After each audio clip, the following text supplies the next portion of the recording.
Nolan Wells case, the role of witnesses and the search for the truth. In any major investigation, witnesses often become one of the most important pieces of the puzzle.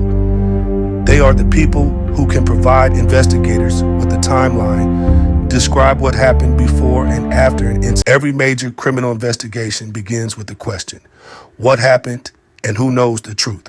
When a person disappears or a violent crime is suspected, investigators are immediately faced with the difficult task of reconstructing events from incomplete information. Evidence may be scattered, memories may differ, and every detail must be carefully examined before conclusions can be reached. I'll keep it focused on confirmed information and the broader investigative process rather than making unsupported claims about specific people. The case involving Nolan Williams has drawn attention because of the questions surrounding the circumstances, the people connected to the investigation, and the importance of witness information in helping authorities understand what happened. Like many serious investigations, the search for answers depends on a combination of evidence, interviews, timelines, and the cooperation of individuals who may have information. At the center of any investigation is the victim. Before investigators can determine what happened, they must first establish a timeline, where the person was last seen, who they interacted with, what events happened before their disappearance or death, and what evidence can confirm or challenge those accounts.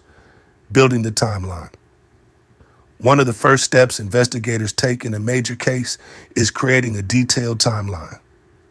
A timeline allows detectives to organize facts and identify gaps that need further investigation.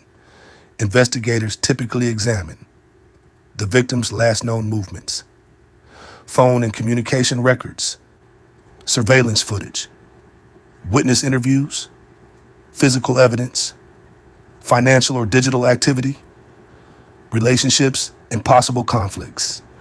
A timeline is not built from one piece of information. Instead, it is assembled like a puzzle. A single witness statement may provide one piece, while digital records or forensic evidence may confirm whether that statement matches the facts.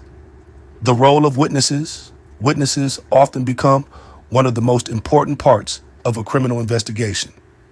A witness may provide information about what they saw, heard, or experienced. However, investigators do not automatically accept every statement as fact. Each account must be evaluated. Detectives look at questions such as, was the witness in a position to accurately observe what happened? Does their statement match physical evidence? Has their story remained consistent over time? Are there other witnesses who can confirm parts of their account? Are there reasons their memory may be incomplete or mistaken? Human memory is complicated. Stress, fear, distance, lighting, and the passage of time can all affect what someone remembers. That is why investigators compare witness accounts with objective evidence whenever possible. Giving a statement. When a witness provides a statement, investigators usually document the information carefully. The purpose is not only to learn what the person claims happened, but also to understand the details surrounding their knowledge. A witness interview may include a description of events, time, and location details, names of people involved, what the witness personally observed versus what they heard from others, additional information that may lead investigators to evidence. A statement can become an important investigative lead, but it is only one part of the overall case. Strong investigations rely on multiple sources of evidence working together. Why investigators follow every lead. In serious cases, investigators cannot afford to ignore information. Even a small detail can become important when combined with other evidence. A phone call, a message, a camera recording, or a witness observation may seem insignificant by itself, but when detectives connect those details, they may reveal a clearer picture of events. This process can take time because investigators must separate facts from rumors. In high-profile cases, information often spreads quickly through social media and online discussions. However, online claims are not the same as verified evidence. Law enforcement agencies must rely on evidence that can be tested, confirmed, and presented through proper legal procedures. The search for answers. For families and communities affected by a serious case, the investigation represents more than just a criminal process. It represents a search for truth and accountability. Behind every report, interview, or piece of evidence is a person whose life has been affected. Investigators must balance the need for answers with the responsibility to be accurate. The role of witnesses, including anyone who may have information about the events surrounding Nolan Williams' case, is a critical part of understanding what occurred. But the final picture must come from verified evidence, not assumptions. Part 2 will examine how investigators analyze witness credibility, conflicting statements, and the evidence needed to move a case forward. In a case involving multiple people, investigators typically build a timeline by comparing each person's account. They examine questions such as, where was each person located? What time did certain events occur?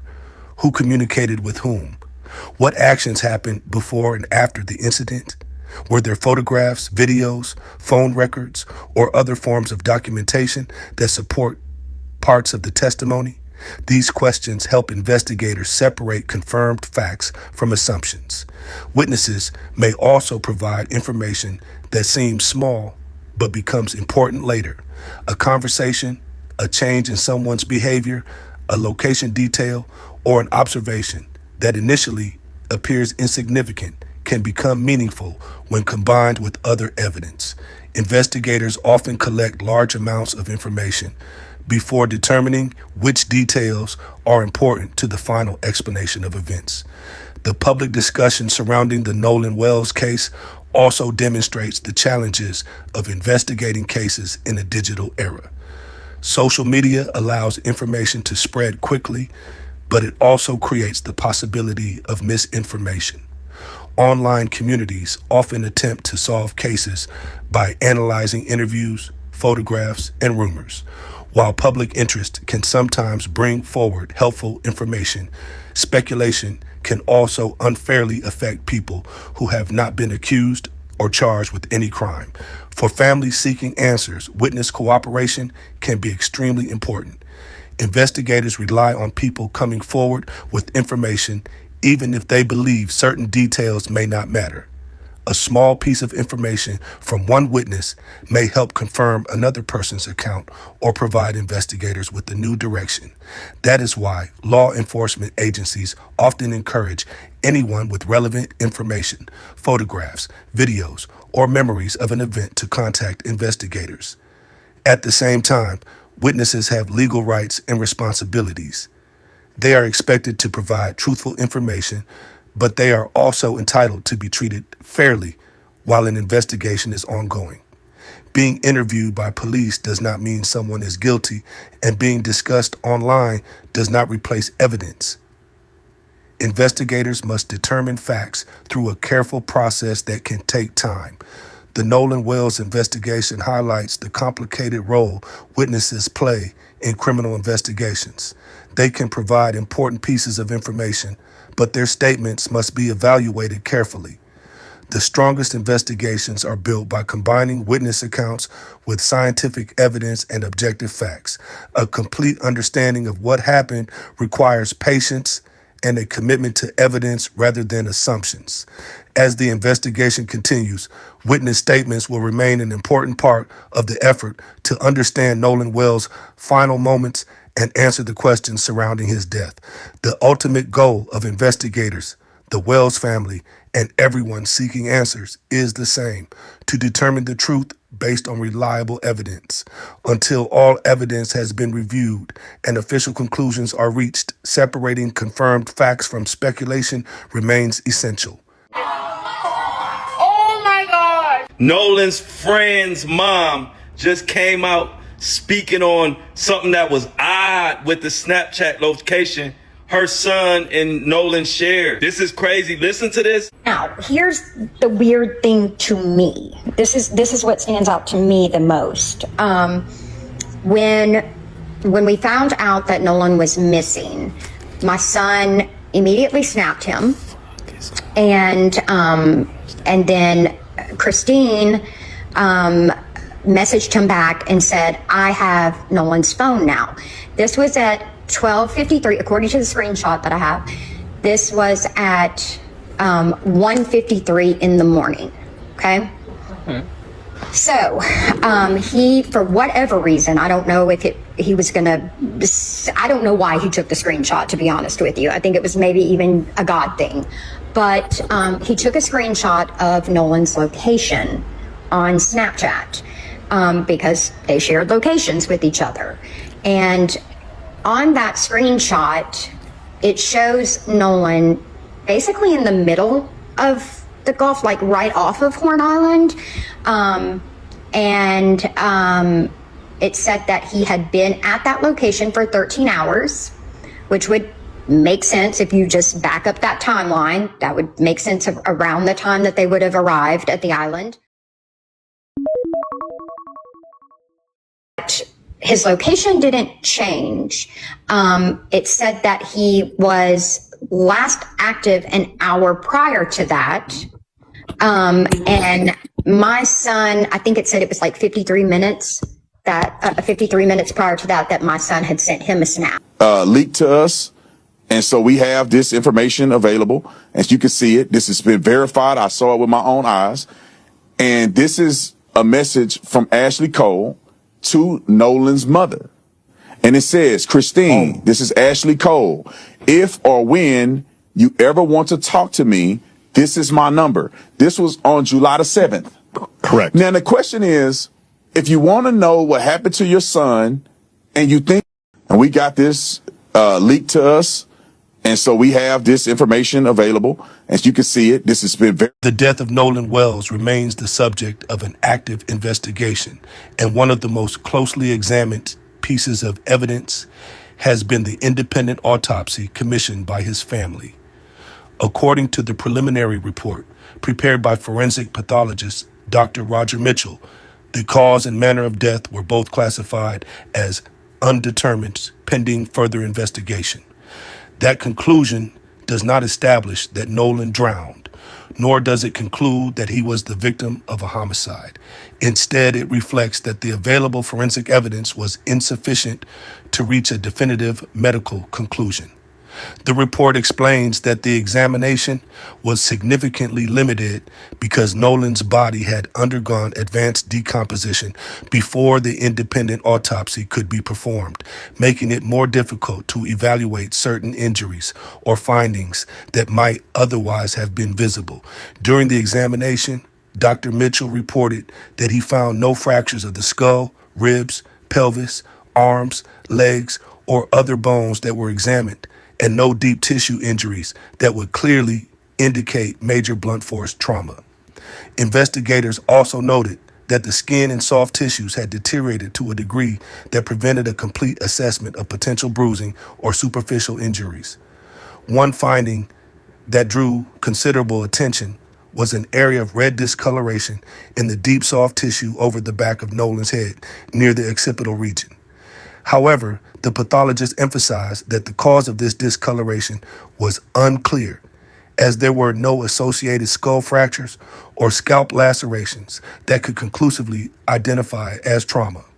The report therefore described the finding as inconclusive and recommended additional investigation rather than interpreting it as proof of foul play. Another limitation described in the report involved the structures of Nolan's neck and throat. According to Dr. Mitchell, several internal neck structures, including the trachea, laryngeal cartilage, thyroid horn, and hyoid bone, were not available during the independent examination because they had already been removed and retained during the original state autopsy, which the pathologist noted can be a routine forensic practice when additional examination is required. Without those structures, the independent examiner stated he could not fully evaluate whether there had been injuries to the neck or airway, nor could he completely assess findings commonly examined in suspected drowning cases.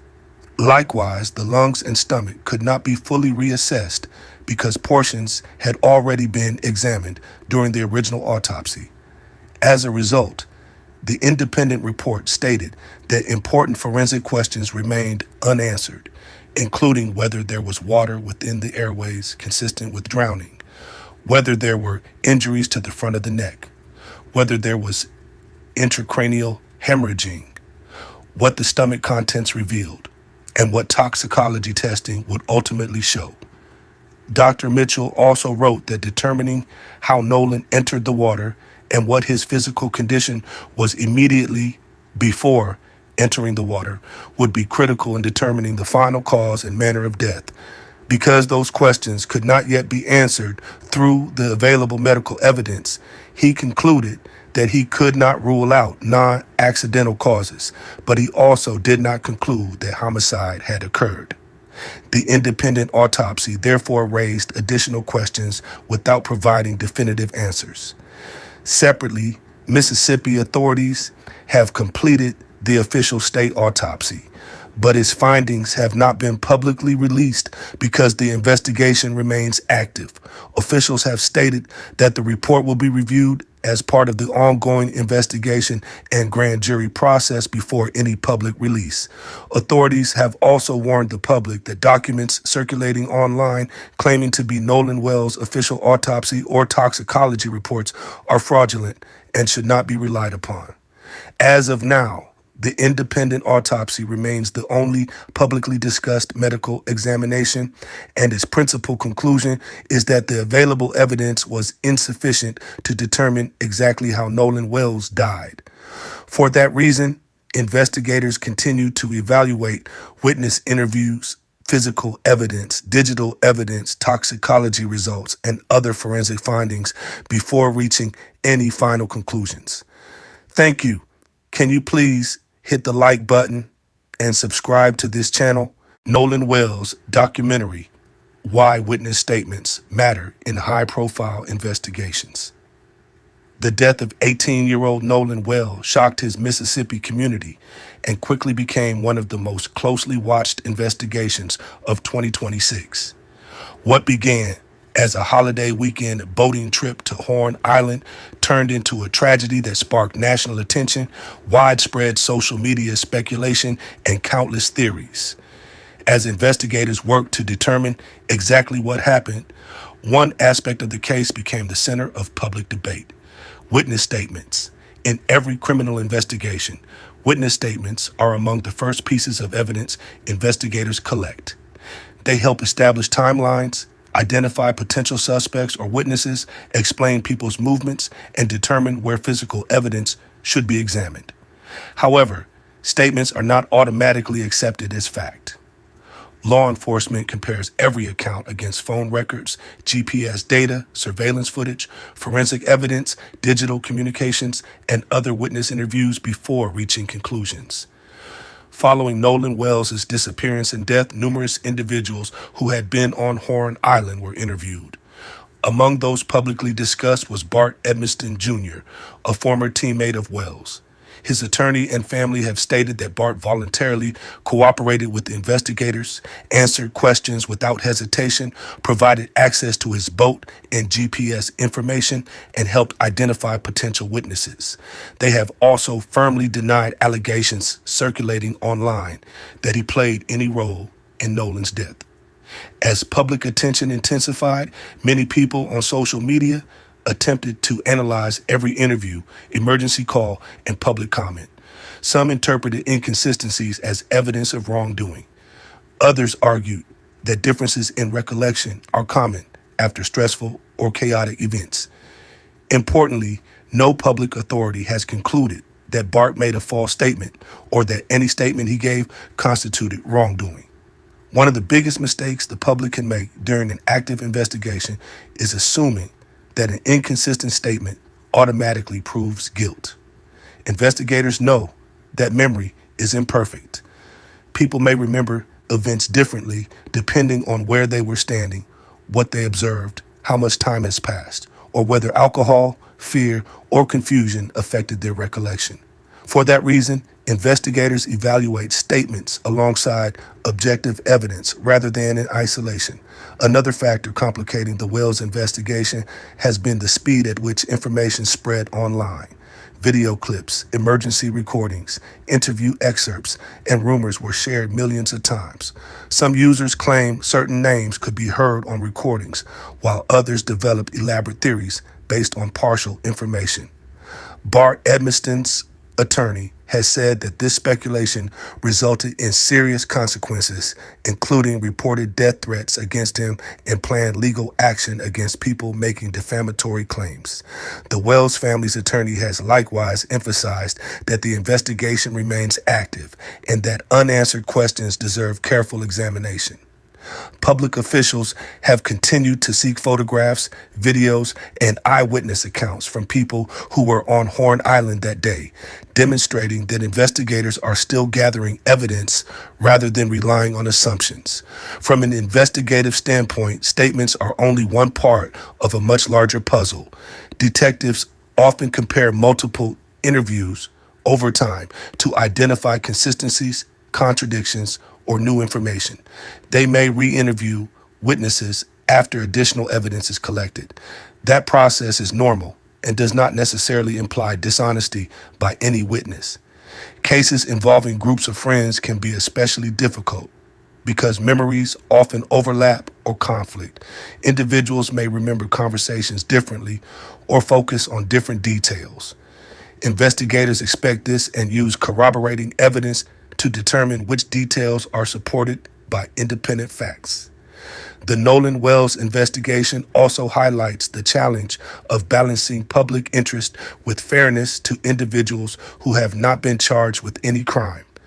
While many people seek answers, public accusations based solely on speculation can have lasting consequences for those involved. As of now, the investigation remains ongoing, and officials have not publicly accused Bart Edmiston Jr. of criminal involvement in Nolan Wells' death. Ultimately, the purpose of any investigation is to discover the truth through evidence, not through rumors or assumptions. Witness statements remain important because they help establish timelines and direct investigators toward additional evidence. But they must always be evaluated in context and tested against objective facts. The Nolan Wells case continues to draw public attention because many questions remain unanswered. As investigators continue their work, it is important to distinguish between verified information, witness accounts, and unproven theories. That distinction protects both the integrity of the investigation and the rights of everyone involved while allowing the evidence, not speculation, to determine what happened. Bait, Tyndall says, means investigators have an added obstacle while hearing from witnesses. So we have to make sure that we have a good, solid investigation, and we also want to make sure that witnesses that we're going to, that we're getting their impressions of what happened, not just based on what they see or hear on social media. So I think it has a real detrimental effect when people start particularly putting out misinformation on public venues and on the internet. And Tyndall says that with the circulation of misinformation, he encourages people to direct their eyes to what's happening locally. If you're trying to find that information, talk to the people that were on Horn Island that day. Explain relationships between individuals and help authorities understand events that may not have been captured through physical evidence. In the case of Nolan Wells, witness accounts have played a major role as investigators attempt to reconstruct the events surrounding his disappearance and death. However, witness testimony is only one part of a much larger investigation, and every statement must be carefully examined alongside forensic evidence, digital records, photographs, videos, and other information before investigators can determine what happened. The investigation into Nolan Wells drew significant public attention because of the circumstances surrounding his disappearance. As investigators began looking into the events leading up to his death, they spoke with individuals who had been present during the trip, and others who may have had information about Nolan's movements, interactions, and final hours. These interviews became a critical part of establishing a timeline and understanding the environment surrounding the tragedy. Witnesses in cases like this often face intense public attention because people want immediate answers. In the age of social media, interviews, rumors, and partial information can spread rapidly, causing certain individuals to become the focus of public discussion before investigators have completed their work. Law enforcement officials, however, must follow a process that relies on evidence rather than online theories. A person being interviewed does not automatically mean they are a suspect, and a person being mentioned publicly does not mean investigators have reached a conclusion about their involvement. One individual who received significant attention was Bart Edmiston Jr., described publicly as a former teammate and friend of Nolan Wells. According to statements from his attorney and family, Bart cooperated with the investigators, provided information, and denied any involvement in Nolan's death. His representatives have stated that he voluntarily participated in the investigation and that online accusations against him have caused serious personal consequences. No public authority has announced that Bart committed a crime or that any statement he provided was false. Understanding witness statements requires recognizing that memories can be complicated. Investigators know that people who experience stressful situations may remember events differently. Factors such as fear, confusion, distance from an event, lighting conditions, distractions, and the passage of time can all influence how someone remembers what happened. A difference between two accounts does not automatically prove that someone is being dishonest. Instead, investigators look for patterns and compare statements against evidence that can independently confirm or challenge what witnesses say. Last time I saw Nolan, I was walking to the boat. This was before the fight. Nolan was walking towards Wyatt's boat. I was walking in the opposite direction towards my boat. And not even 10 minutes after that is when I got into a fight. 4 o'clock, altercation had happened between one of my other friends. So I went and checked on him for about 20 minutes, 20 to 15 minutes. I came back, Nolan's boat and the people that he was with were gone. So the last time I personally laid eyes on Nolan was at like 3 o'clock. We left at 4:30.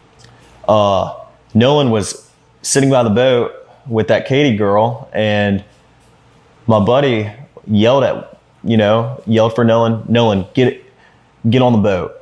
We're leaving. But she also mentioned that the last time she saw Nolan was when my buddy was yelling at him to get on the boat. But the last time I saw Nolan,